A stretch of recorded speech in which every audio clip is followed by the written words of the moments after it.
Muraho neza, muri iki kiganiro tugiye kurebera hamwe ibitera umuvuduko ukabije w'amaraso. Uraza kumenya kandi ubusobanuro bw'umuvuduko w'amaraso icyo ari cyo. Unamenye ni ryari bavuga ko umuvuduko w'amaraso uri hejuru. Uraza gusoza iki kiganiro umenye neza icyo wakora kugira ngo wirinde kuzarwara umuvuduko ukabije w'amaraso. Njye tugiye kubana muri kino kiganiro ndabasuhuje. Nitwa Miriam Twahirwa.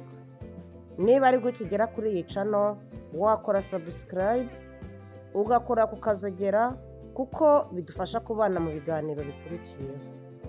Ndanakwibutsa gukora like kuko nayo ni ingenzi cyane.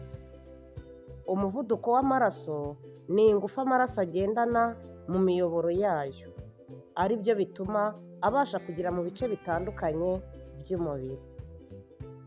Naho umuvuduko ukabije w'amaraso ni indwara ifata umuntu mu ibanga, akagera ubwo azahara atarabimenya. Aha urumva ko harimo itandukaniro, bavuze ko umuntu afite umuvuduko w'amaraso runaka, ntabwo biba bivuze ko yarwaye umuvuduko ukabije w'amaraso. Utandukanye umuvuduko w'amaraso, unatandukanye n'umuvuduko ukabije w'amaraso. Byitwa umuvuduko ukabije w'amaraso yamaze kuba indwara.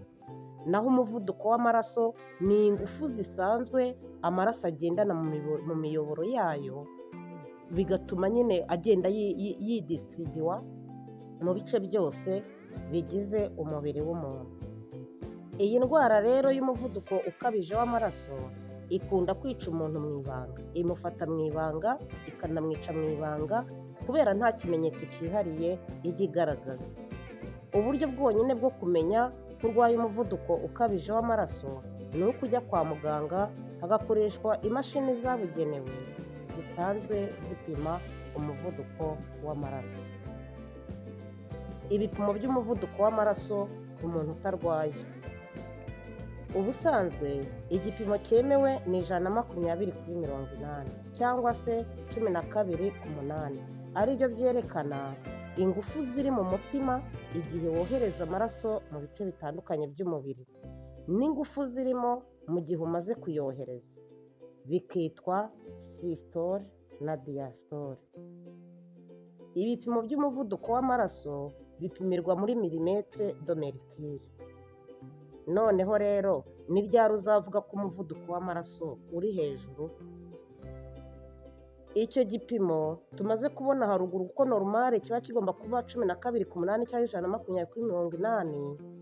Icyo gipimo iyo cyarenze 140/90 cyangwa se 14/9, biba bivuze ko umuntu afite uburwayi bw'umuvuduko w'amaraso.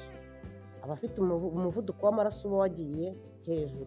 Gusa nanone bemeza ko umuntu afite umuvuduko w'amaraso ukabije nyuma yo gupimwa inshuro nyinshi basanga uwo muvuduko uhora hejuru. Ni ukuvuga ngo tubonye ko umuntu uri normale aba afite 12/8. Noneho niba bibaye ngombwa ko umuntu arenza aho ngaho akarenga 140, noneho aricyo gipimo cy'umuvuduko watangiye kuba uri hejuru, akarenga 140/90, akajya aza bamuhaye randevu akayubahiriza, bamupima agasanga ari hejuru, akongera mu yindi randevu bamuhaye yaza bagasanga ari hejuru. Inshuro bamuhaye iyo zigeze umuvuduko uhora hejuru, bahita bemeza ko afite uburwayi bw'umuvuduko ukabije w'amaraso. Turebere hamwe ingingo zikunda kwibasirwa n'umuvuduko w'amaraso. Abantu benshi bazi ko iyo umuntu bamusanze nk'umuvuduko w'amaraso ahita yumva ko umutima ari we ufite ikibazo. Umutima ugira indwara nyinshi cyane. Iyo urwaye umuvuduko w'amaraso ntabwo bivuze ko uba urwaye umutima. Ariko noneho urugingo rwa mbere rukunda kwibasirwa n'umuvuduko ukabije w'amaraso ni umutima. Urugingo rwa kabiri ni amaso. Urugingo rwa gatatu ni ubwonko. Uzigera wumva bavuga ngo umuntu bamusanzemo hypertension intracranienne. Ni uyu muvuduko w'amaraso ukabije uba warafashe ubwonko.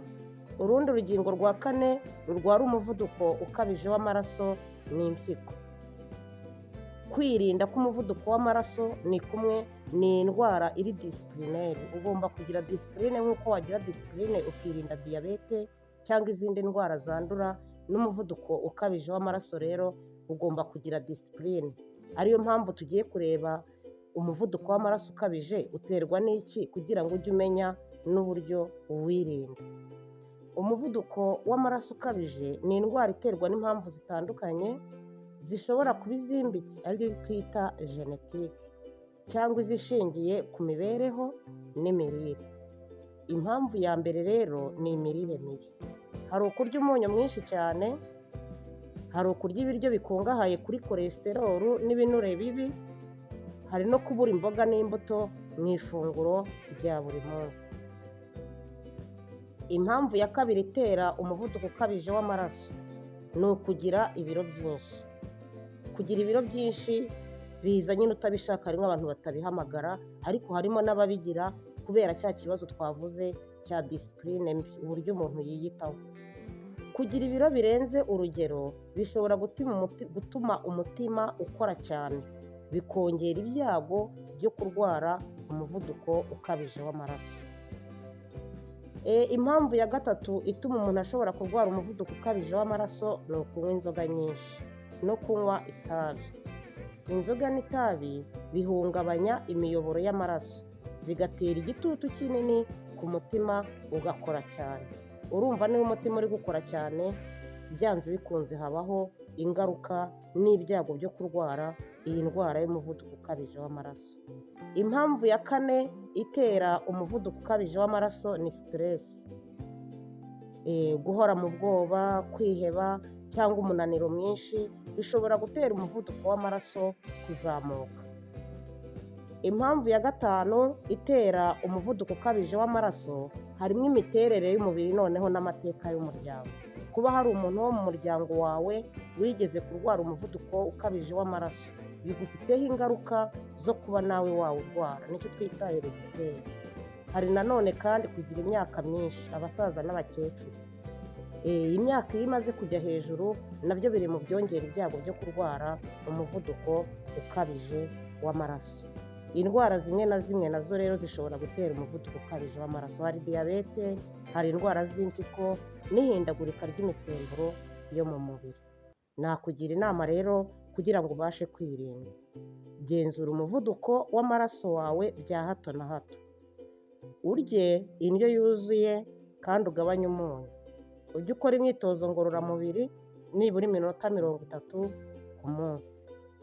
Ugabanya siteresi, wikuremo kugira siteresi. Ubungabunge ubuzima bwawe bwo mu mutwe, nabwo bizagufasha kutarwara uyu muvuduko ukabije w'amaraso. Ndagukangurira gukora subscribe niba utarayikora, ugakora like, ndetse kandi niba ufite inyunganizi watwongera n'igitekerezo wandike muri comment.